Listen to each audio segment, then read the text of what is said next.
BNP আসলে নির্বাচন চায় না উল্লেখ করে প্রধানমন্ত্রী শেখ হাসিনা বলেছেন, বিএনপি চায় দেশে একটি অস্বাভাবিক পরিস্থিতি সৃষ্টি করতে।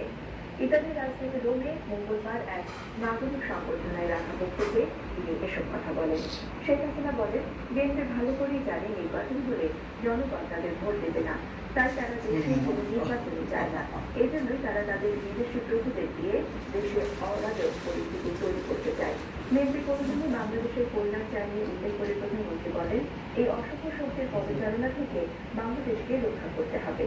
2013-14 সালে বিএনপি দেশে আগুন সন্ত্রাস করে তারা কোন মুখে এখন মানুষের কাছে ভোট চাইবে বলেও প্রশ্ন রাখেন আওয়ামী লীগ সভাপতি। সন্ত্রাস, জঙ্গিবাদ দমনে রাজসহ আইন শৃঙ্খলা রক্ষাকারী বাহিনীর প্রশংসা করে প্রধানমন্ত্রী বলেন, এরপরও এদের ওপর কেউ কেউ নিষেধাজ্ঞা দেয়, যা খুবই দুর্ভাগ্যজনক। চুরি করে যারা বিতাড়িত তাদেরকে কেন তাদের জন্ম কোথায়? অবৈধভাবে ক্ষমতা দখল করে, সংবিধান লঙ্ঘন করে, ক্ষমতায় এসে আর্মি রুলস লঙ্ঘন করে, সেনাপ্রধান নিজের আবার নিজের রাষ্ট্রপতি ঘোষণা দিয়ে তার রাজনীতি শুরু।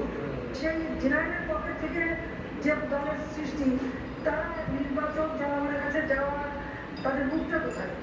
আর অগ্নি সন্ত্রাস করে যাদেরকে হত্যা করেছে তাদের সামনে তারা কোন মুখে ভোট চাইবে? তাই তারা নির্বাচন চায় না। তারা কিছু বিদেশি পদলেহন করে দিয়ে দেশের মানুষকে কষ্ট দিতে চায়। ইতালির রোম থেকে 4 দিনের সফর শেষে আজ রাত 2টায় দেশে ফিরছেন প্রধানমন্ত্রী শেখ হাসিনা। রোমের রাজধানী স্থানীয় সময় সকাল 9:45 প্রধানমন্ত্রী সহ তার সফর সঙ্গীদের নিয়ে কাতার এয়ারওয়েজের একটি বিমান দেশের উদ্দেশ্যে রওনা হয়।